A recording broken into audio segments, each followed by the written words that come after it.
Welcome to the Family Beacon podcast from Minnesota Family Council with hosts Grace Evans and Moses Brattrud. Stay informed on the top stories on life, family, and religious freedom. Get the facts, stand for truth.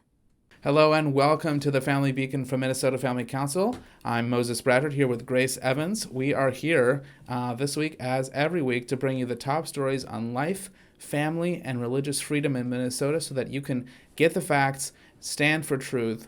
It's been a busy week, and the first thing something happened this week that I was really sad to miss. Mm-hmm. Our friends, our allies at Pro-Life Action Ministries had their annual gala dinner, and I was going to go, but my 2-year-old decided that she didn't want Daddy to leave. I'm simplifying slightly. So I stayed home, but Grace did go. And yeah. Grace, I really want to hear how it all went. Yeah, it was an amazing night, Moses. I'm so glad you asked. So Melissa Oden was the keynote speaker. And if you're not aware, Melissa is an abortion survivor. And Moses, do you know her story? I don't really. Okay, no. Well, let me just briefly tell it. I know it's 10 times more powerful to hear it from her own mouth and to hear all of the details because she just shared it 2 nights ago with us. But so definitely look it up if you haven't listened to her share before. But I'm just going to give a rundown quickly. So Melissa's mother's name was Ruth, and she was coerced into an abortion, which is tragic. And her mother, Ruth's mother, pressured her to get it, even though Ruth didn't want the abortion. Ruth is very adamant, I don't want an abortion. But she faced overwhelming pressure. And so Melissa's life was almost taken by a saline abortion. And that's not as common anymore. Now, years later, that's not a very common abortion procedure, primarily because there are actually a lot of abortion survivors when that method is used. And that's like an injection of a saltwater solution into the womb? Yeah, into the amniotic fluid. Okay. So then it poisons the baby. It's horrifying. Yeah, and so because of that injection, Melissa suffered from severe respiratory problems, jaundice, seizures. She weighed only 2 pounds and 14 ounces when she was originally born. Wow. And the medical doctor or abortionist thought that she was approximately around 20-ish weeks gestation. She was actually around 31 weeks gestation, her medical records now show, when she was aborted, which actually is an act of God's saving grace because Melissa probably would not have survived the saline abortion if she had been that young because she would have had less chance of surviving. And so Melissa even noted, God really had his hand over her even from a young age, allowing her to be in the womb as long as possible so that she had the best chance of life because since she was a little older, she did survive. But really, really tragic. Melissa was born alive, and Ruth actually didn't even know. Ruth was rushed out of the room. She didn't even know her child was born alive. But Ruth's mother, so Melissa's grandmother, remained in the room, and it's really tragic. She took one look at the child and she said, "We're not saving it." And she just, brutal, right? Like your own grandmother saying like, "No, we don't want to save it." And didn't even tell her daughter Ruth that her baby had been born alive. So Melissa's mother went years and years, I think like 30 years, without ever knowing that her child had been born alive and survived the abortion. And the only way that Melissa actually survived was another act of God's grace. The nurse in the room at the time picked up the baby, refused to listen to the grandmother, and rushed Melissa to the NICU, which is just amazing that God worked through that nurse, and that nurse had compassion because at that hospital at the time, it was actually very common for infants to be born alive from abortions, for them just to leave them. So it wasn't just like a one-time thing. Mm-hmm. So just powerful that nurse said, "No, this is a life. I'm going to take it." And that nurse and other nurses prayed over Melissa in the NICU multiple times. And then Melissa was actually taken to a different hospital because, again, Ruth's mother didn't want Ruth to know that the baby was alive. So that's how she never knew. But it's just amazing because Melissa really inspired us. She's talked about so much. So, again, hear more of her story. Hear her love that she has for her grandmother, even though her grandmother didn't repent of the wickedness. So much more. But Melissa has met multiple times people who were praying outside that same hospital. It was a hospital, actually, that were praying outside that hospital on the same day that there was an attempt on her life. She's met multiple at different speaking events. She goes to events, and then like there's this guy, and she's like, and he said, "Oh, your testimony sparked a memory. I was 4 years old, standing outside in the snow praying." It's just amazing. So she's met so many people that specifically had a hand in saving her life through, Wow. like, God used them, you know, as a means. So it was just inspiring, because Pro-Life Action Ministries, great organization here in Minnesota, one of their main things is equipping people to pray, and to be out there on the sidewalk, to be out there outside abortion facilities, praying for those women that are going in. So it was just inspirational that, you know, God uses prayer mightily. So just a beautiful story. I want to read to you a quote from Melissa. This is she's testified multiple times, but this is part of her testimony more recently, I think from July of this year or June of this year. She says, there's something wrong when one person's supposed right results in another person's death. There's something deeply disturbing about the reality in our world that I have a right to an abortion, but I never had the simple right to live, which is so tragic. And one of the points she made throughout the night was, you know, abortionists and people that are adamantly pro-abortion they're traumatized when they see someone like Melissa out there speaking, because they're like, wait, this discounts our whole argument. Like, people can survive abortions, and this is a human life. And, oh, Melissa went on to have an amazing life. Like, Melissa was adopted by amazing parents. So just don't lose hope that if you are an abortion survivor, your voice does matter. And God used Melissa's story in such a mighty way. Just like one example, I'll briefly talk about this, is her older adopted sister underwent an unplanned pregnancy. And Melissa at this time did not know she was an abortion survivor. She just thought she was adopted. Oh, wow. And so her parents, Melissa's parents, went and told her older sister, okay, please don't get an abortion. Like, we believe in the sanctity of life, and your sister actually is an abortion survivor, and we're so grateful for her life.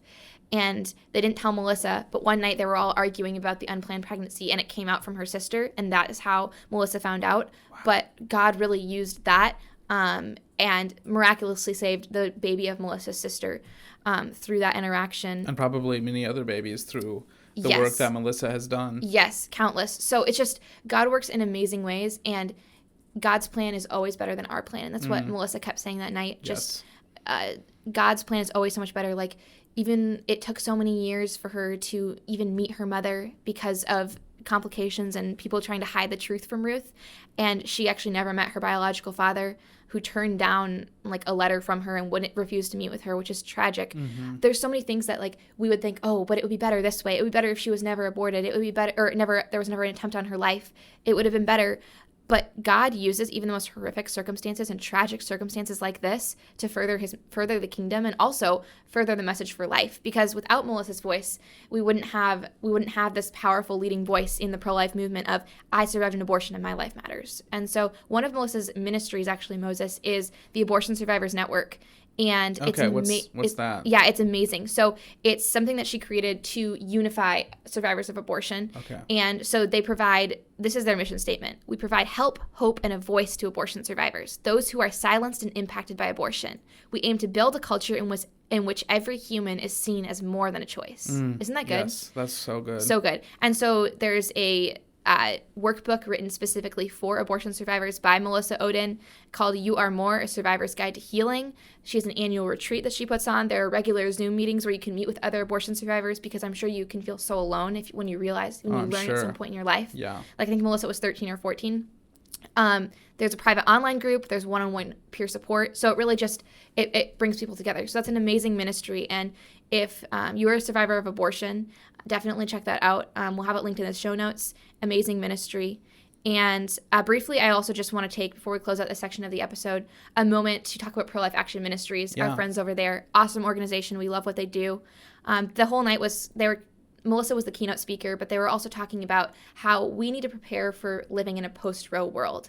Because hopefully, in the near future, in our lifetime, we're going to abolish Roe v. Wade. And it's amazing that it's even on the table with Dobbs v. Jackson. You know, we truly could overturn Roe. So we need to prepare for that. And obviously, Pro-Life Action Ministries didn't go into all of their strategy because they have to keep that confidential. But one thing that's amazing that they're doing that they could share with us is they're putting up billboards in 3 different locations across the metro here in Minnesota. And the billboard is going to say, abortion takes a human life. And then below that, need help. And there's a hotline you can call. And that's just an amazing message. And That really is. It's so needed. here in Minnesota, and they're strategically placing them on highways before they split so as many people as possible can see them. So again, there's 3 different locations right now that they're constructing them in. One is already up, I think near Rochester, and they're looking for more locations. So that's just an amazing step in the direction of just preparing for a post-Roe world, as they say. So, and I want to say, like, Pro-Life Action Ministries is one of our closest allies, and the one of the biggest things they do is that they are a faithful presence outside of clinics. Yeah. I've had the pleasure of joining them on a vigil outside a clinic when a new clinic was opening, and addressing the people who were gathered there, and it's just wonderful work. And I wanted to say also that Minnesota Family Council, which is our state's largest Christian pro-life organization, and we are also preparing for a post-Roe world. Yes, and we are. There are also things that we can't quite share yet that we are working on that we hope to share with you in the coming weeks and months. And I'm beyond thrilled, honestly. Yeah, and what we have in the pipeline is something that I am just amazed. I had never expected something like this being even possible when I started working here 3 years ago. And so... Has it been 3 years? Wow. Well, 2.5, I'm rounding up. Yeah, okay. It'll be 3 years in January. I don't know about you, but I've been here for about like 5 years. Yeah, well, since you were like, 11. Yeah. More than that, when but Grace 5 was years like 11 years old, she addressed the Minnesota state legislature during the gay marriage debate, and your very proud father showed me video of that. Maybe we'll have to share that one of these days. I look so young in that. Yeah, well, you were. Yeah. So we hope to share with you in the coming weeks and months what we're doing to prepare for a post-Roe world, specifically in the Minnesota legislature and in the political world, which is where we operate, among other things. In the meantime, though, make sure you do stay informed with this podcast, because we do keep you up to date. This is the educational side of what we do. Make sure you're following along. You have post notifications on if you're on YouTube, and you're subscribed on Apple Podcasts, because we are going to bring you the top pro-life stories. Also, stay tuned for our Unwoke video series, which is on YouTube. We have lots of pro-life videos on there. We have more coming down the pipeline. So on the educational front, we have a lot of content coming at you, and that's just one part of what we do. But make sure you stay informed that way.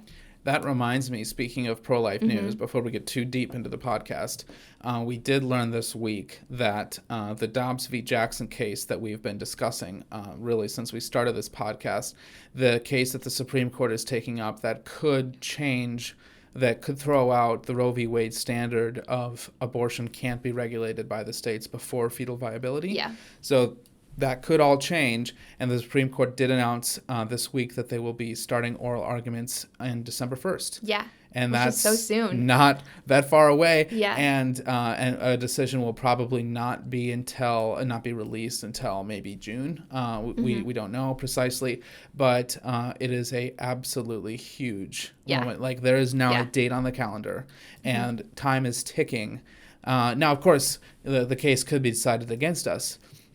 But I think the momentum is so strong. It is so strong. That I don't think that would be a huge blow for the pro-life movement, because I think if that court challenge didn't work, then the next one, then the next one, then the next one. We're fired up, and we're not backing down. Even if it doesn't work this time, we're here for the fight, and we're not going to leave. Right. Like, we're here for good, and we will abolish Roe in my lifetime, during my generation. We will do it. Even if it's not with Dobbs v. Jackson, it'll be the next one, like Moses said. Absolutely, so that every life is seen as precious, every mother's life and every child's life, and that's the goal. That's why we get up in the morning and do what we do. Grace, I wanted to talk about another big story this week, and this is a heavy issue, and I probably should issue a content warning, because we're probably going to be talking about some stuff that's not explicit, but that's a little bit suitable for older listeners and viewers, because there's been a lot of activity about the legality of pornography and the availability of pornography. And there was a Wall Street Journal investigation that we covered on our blog last week. And I wanted to talk a little bit about that, because it has to do with TikTok. And TikTok, a terrible app. Yeah, I really don't like TikTok. Ugh. It's a really, I don't have an account, but even just going on the website and just like I can see how it's so addictive. It's like Snapchat, honestly, because there's just so much like promiscuous content on there. Yeah. Like geared towards grooming children, and also just the addiction, very similar to Snapchat. Like they're both just... Yeah. And I think you're getting exactly to where I'm going with this. Grooming children. And the thing about TikTok is that it's all about the algorithm. So if you show that you like a certain video about a certain topic, and all you have to do is just to not scroll past it if you start watching it, because I think all the videos are, very, very short. Yeah, they are. So like 15 seconds at the longest. 15 seconds, is it, or 30 seconds? I don't know. Something quite like short. Clearly, time period. I'm not very Gen Z. So if you don't immediately scroll past it, the algorithm will say, okay, you like this, so we're going to show you more content like this. So the Wall Street Journal created fake accounts on TikTok, and they said that these are 13 to 15-year-old kids. Thankfully, these weren't actually young kids being exposed to this content. But when these accounts were created, the algorithm started showing the videos, and the algorithm very quickly started showing them sexually explicit content, sexual violence, and links to OnlyFans, which is a platform that's full of kind of homemade pornography. And the fact that the age set on each of these, they tried this 30 different times, and the age was set at 15 or younger, made no difference to the pornographic content that filled the feeds of these Wall Street Journal researchers. And it is insane. So TikTok is an app that many people regard as safe. There is not supposed to be sexually explicit content on there, and that there it is. Because it's an app for kids, made for teens. It's not supposed to be like it's not supposed to be like mini Pornhub, Right. And yet it's becoming that because the site is trying to delete that content, but they're not able to delete content as quickly as content is being uploaded, content that is explicit. And so what we know is that we know we live in an age where most children will be exposed to pornography by the time they turn 13. A growing number of children. What'd you say? That's insane. It is insane. Yeah, and 13-year-olds, obviously, I don't even need to say this, but 13-year-olds should not be exposed to that. Right. And even self-reported, 18% of teenagers report that they seek out pornographic content weekly. 18% report that they do? Wow. Yes, and 20% say that they come across it unintentionally on a weekly basis or more. So that's how pornified the internet has become, and it's insane. And it's crazy because it's becoming more normalized too. Like 18% of 13 to 17-year-olds aren't even ashamed to say that they seek it out, because it's becoming a social norm. Right. And who knows how many people are actually using pornography, but they choose not to share that information with some random person asking the question. So I think there's a couple lessons here for us. First of all, as Christians, our fundamentally the most important thing we can do is avoid even the appearance of evil, avoid sexually explicit material in any situation. I would extend that. Online pornography is an easy one, but I would also extend that to sexually explicit content in television, in movies. That is not doing any good for you, And so many people, so many younger people just are so jaded about it and just really don't see it as a huge problem. So I really think that there are ways so I want to talk first about what Christians need to do. Christians need to just absolutely have a no-tolerance policy to pornography in our own lives. And for those of us who are parents, we need to just, we need to not be naive about what our kids are able to access with just a few clicks of the mouse. Yeah. Just a normal, curious kid, not even looking for something horrifying, can find something horrifying so quickly because that's the way the internet is set up. And screens are everywhere, so accessible for kids these days. Because even when you were growing up, Moses, you probably didn't have much access to screens, did you? No, I didn't have a smartphone until I was in college, and I didn't have access to a computer with a high-speed internet connection until I was 13 or 14. And you're only about 9 years younger than me. That's not that much time. Older. But what did you say? You said 9 years younger than me. 9 years older than me. Right. Right, yeah. Key You're only about difference. 9 years older, which is insane because in just that amount of time, like my generation, there's phones everywhere. Yeah. Yeah, and parents are giving their kids smartphones at iPads, 8, 9, Kindles. 10, or any device. Yeah, like these devices that are marketed at kids, like the Kindle that comes in like this nice soft rubber case and like fun colors. Is that safe for kids? No. I had these kids that I babysit a few years ago, 2 little boys, and they were really sweet, but they both had their own Kindle. They were like 4 and maybe 6 or 7. And every single night when I babysit them, their parents would be like, yeah, put them to bed and then give them their Kindle and they can be on that for like an hour or 2 hours. And then it will shut off. Like they had an automatic timer to shut it off.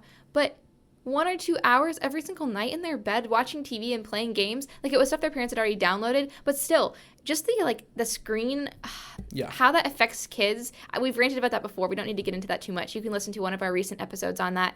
It's not good for kids. And then too, what happens if they figure out how to bypass all the safety features, the parental safety features? It's just, it's crazy. So that's a great example of how I'm saying parents need to set standards, but you also need to be clear that the standards that you're setting are not a compromise with the world and a compromise with, obviously these parents were, it sounds like they were being careful about what their kids were seeing, but still, 1 hour to 2 hours of screen time for a 4 and a 6-year-old every day, right before bedtime, that is not doing anything good for those kids' mental development. And furthermore, as they get older, those limits maybe come back, and the kids are able to download their own content, and then who knows what they will find based on what's out there. And,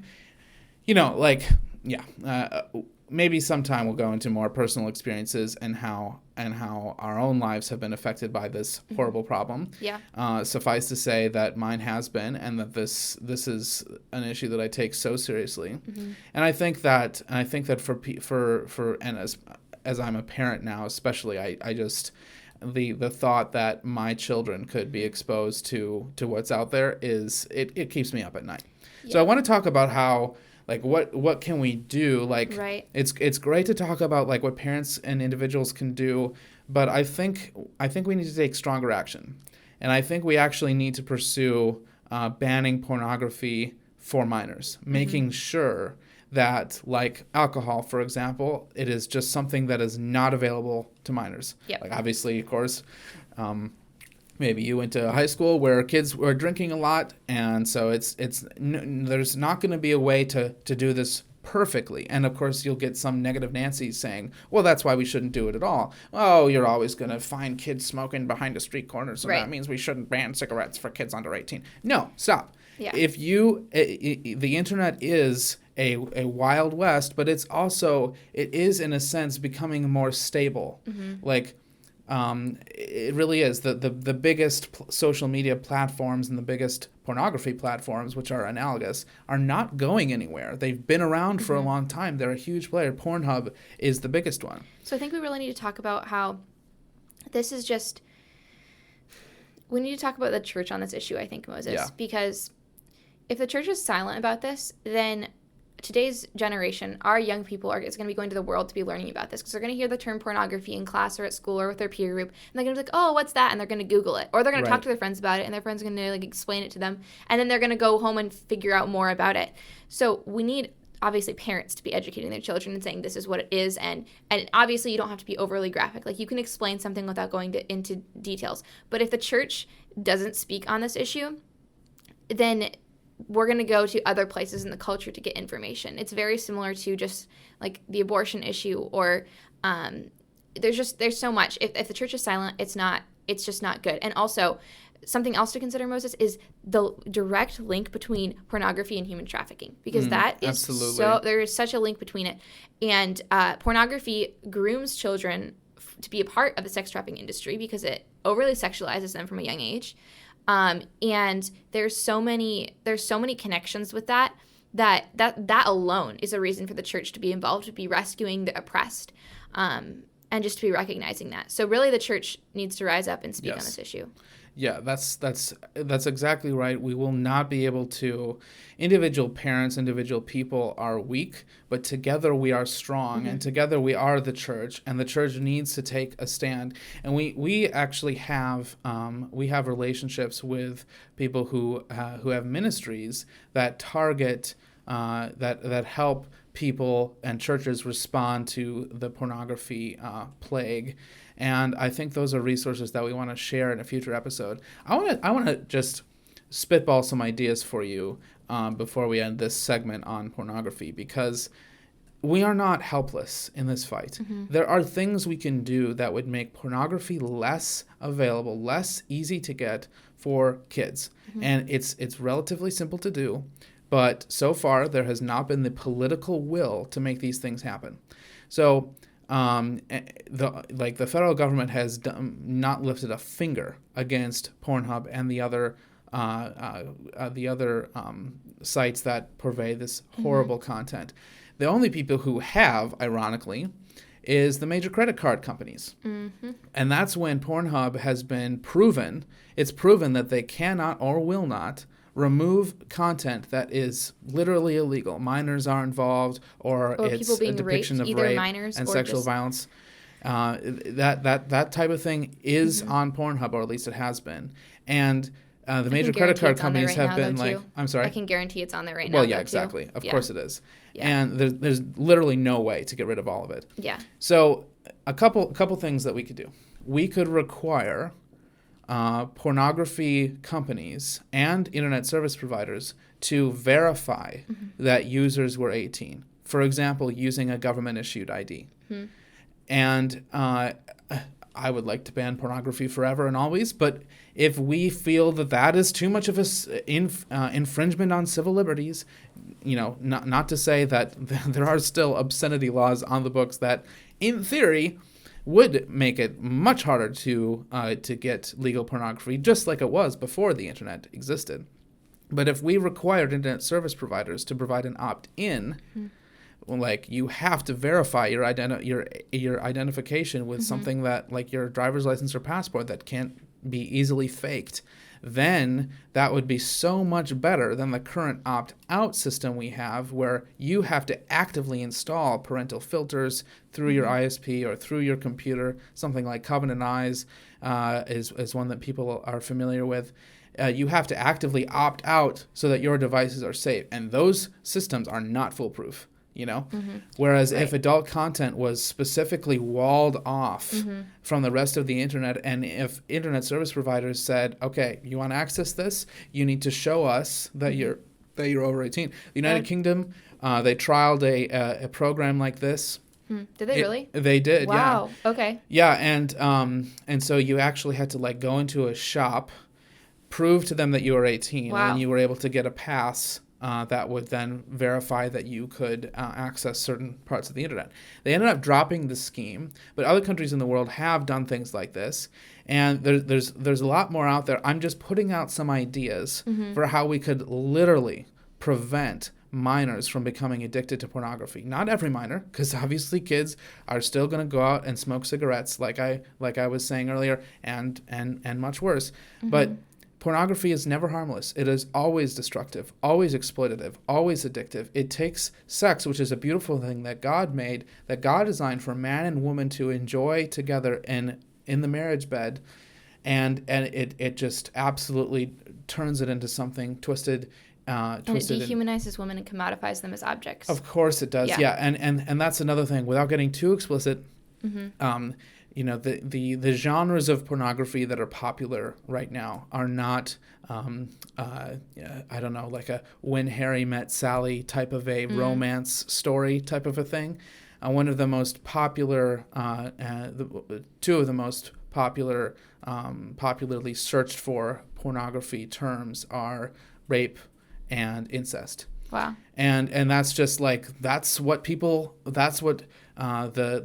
algorithm wants to show to people, and people who have become desensitized to quote unquote vanilla pornography are searching out for darker and darker subcultures. And it's just I'm sorry to have to talk about such a heavy issue, but it's crucial. Mm-hmm. We need to deal with this, because if we don't, then our kids will be the next generation of people who are slaves to this, just like so many young men and increasingly young women that we see and encounter around us.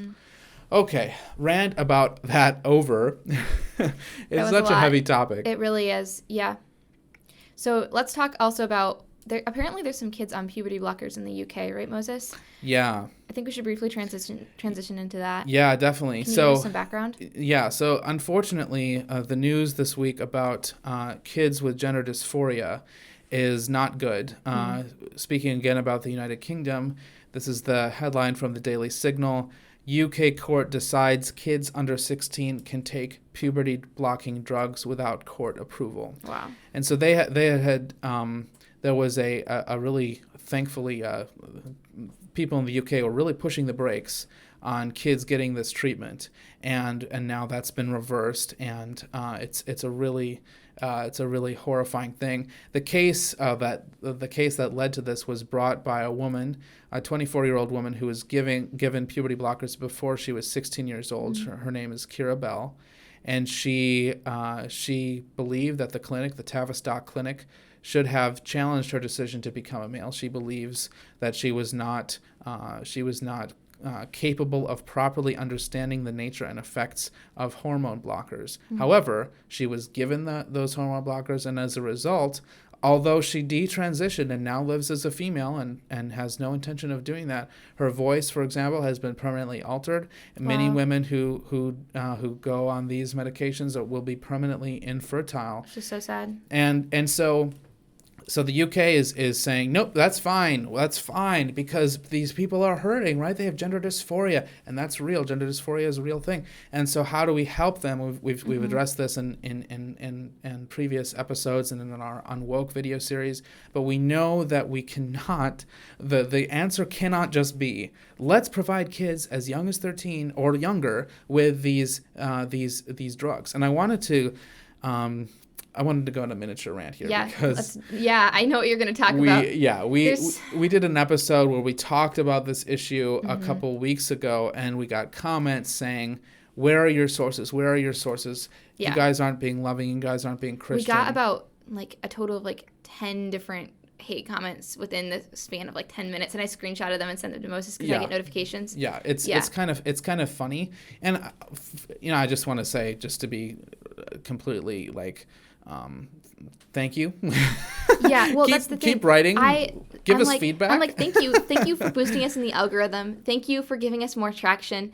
The fact that the opposition is listening to what we're saying is actually a really good sign, Moses. Even though there's haters out there and there's trolls out there, that the fact that they're taking the time to go and listen to what we're saying and then comment something, that shows that people are listening. Yes. So I was thanks for helping boost us in the algorithm. Right. That's kind of the dirty secret of the internet. Things that people are angry enough to comment on, that gets boosted, and then then the social networks serve it into other people's feeds, and it's actually great. Our last week's episode was our most viewed and listened to episode ever. We're so grateful for your support. And again, thank you so much, everyone. If you are on Apple Podcasts, give us a 5-star rating. Let us know what you think. If you're on YouTube, make sure to hit that subscribe button and then the bell so that you get a little notification when we post a new video. I wanted to talk about a letter that appeared on Medscape, which is an online medical publication. It's from a doctor. And I just want to read a couple paragraphs here because it is just insane. Okay. So teens are identifying as transgender in record numbers. In 2017... 3 to 4 in 100 teens reported that they are or maybe is transgender. That was, 5 years ago? 18, 19, 20, 24 years ago. Counting on my fingers, mental math. I'm sorry that I never learned how to do that properly. Now, 2021, 9 out of 100. So it has more than doubled. It has nearly tripled in 4 years. And yet, the LGBT lobby says that this is just a natural increase. I guess they say that everybody was always transgender, but they were just too repressed to say it. I'm assuming that's their line here. Yeah. And okay, so all of the major gender centers in the world have reported a several 1,000% increase in youth presenting with gender distress. And I should say, this is a doctor. This is not some kind of right-wing hoax site. So to those, to our haters who don't think that we are presenting data, who don't think that we have facts to back this up, we do. Rapid onset gender dysphoria is a real thing, right? Check out our show notes every single week. We back up what we're saying. We have links to things. And we also, if you're watching on YouTube, we have graphs and the things that we're discussing specifically on the screen for you to reference. And we're always happy if you think we missed something. You can absolutely email us. What can they reach us at if they want to reach us about the podcast, Moses? Yeah, if you want to reach us, you can shoot us an email, moses@mfc.org. That's my email address. I'd love to get your feedback. Love to hear what you think we should cover. So just finishing this out. So this doctor is just looking at the data, and he's saying this is insane. Reflection is warranted because many U.S. medical societies support providing youth who have transgender identification with access to powerful endocrine interventions, things like puberty blockers and genital altering surgeries. Cross-sex hormones and mastectomies are now available to children as young as 13. And he's just asking questions. What is driving this massive increase in trans-identified youth? What are the risks, benefits, and uncertainties associated with hormonal and surgical interventions? Do such interventions improve the long-term psychological health of gender dysphoric youth? There's a body of evidence that suggests that it's actually not good for people who are gender dysphoric, people who experience disassociation with their physical body, with their birth sex. It might not actually be good for their mental health to undergo this incredibly this surgery. There's actually a famous an op-ed by this person who identified as a trans woman, and trigger warning. The headline was, "My new vagina won't make me happy." That was a few years ago. Wow. Like this is something that even people who are doing it realize that it may not actually help them. Yeah, and again, I think we mentioned this in the podcast before, but if you want to learn more about this issue and especially how it's affecting my generation and young people, you need to read Irreversible Damage by Abigail Schreier. Amazing book. We'll have it linked again in the show notes. Yes. It's so applicable to what we're talking about here and just the devastating effect it has on especially young girls. I want to close with close this segment here with what this doctor says. And again, this is not some kind of right-wing ideologue, okay? He says, "We don't know the answers to these questions, but we need to figure them out before offering these chemical and surgical interventions to kids. Frontline clinicians, especially those working with youth, will not be able to remain on the sidelines. Each clinician considering writing a prescription for puberty blockers or cross-sex hormones or generating a referral for surgery will need to answer for themselves. Just because I can, does it mean I should?" Okay, that's the situation we're in right now with very precarious kids who... We're in a situation where if you walk into a clinic as a child who identifies who is having issues with their gender identity, you will be hurt rather than helped. The consensus, the medical consensus of what is going to quote unquote help you will hurt you, and that should be just so worrisome. Like, imagine if that were the case for cancer. Like, if you went to treatment for cancer. Well, let's take a different example. Let's say depression. Let's say that the consensus among doctors was that you should take X medication for depression, but X medication actually made depression worse. Would that be a good state of affairs? No. No. Yeah. And that's where we're at with children who identify as gender dysphoric. Grace, we have talked about the Dobbs v. Jackson case. We talked about how that's going to get a court hearing. Yeah. But that made some waves in Minnesota this week. Yes, it did. Didn't it? Yeah, so this is a headline. It states, supporters say threat to reproductive rights growing in Minnesota and nationwide. And I'm quaking in my boots. And so one of the women at this this news conference by the DFL was talking about her abortion. Her name is Tippi Amundsen. She explained her story. She said doctors told her that the baby within her uterus had stopped developing, and that continuing the pregnancy would mean losing her uterus. And she stated, "Abortion is often referred to as a choice, but I didn't choose it. It was the only choice I had." So that's just one of the quotes from this news conference. But I want to talk about that quote specifically. In that sort of situation, she doesn't go into details about what sort of medical situation it was. If the life of the mother is at risk and the mother literally could lose her life, a preterm delivery is always an option, especially after 21 weeks. That's around the age of viability, 20 to 24 weeks. Abortion is never, ever medically necessary. So with an ectopic pregnancy, that's where the baby is growing outside. It's growing in the fallopian tubes rather than specifically in the uterus. And often that can be hostile to the mother. You would never go in and rip the child limb by limb.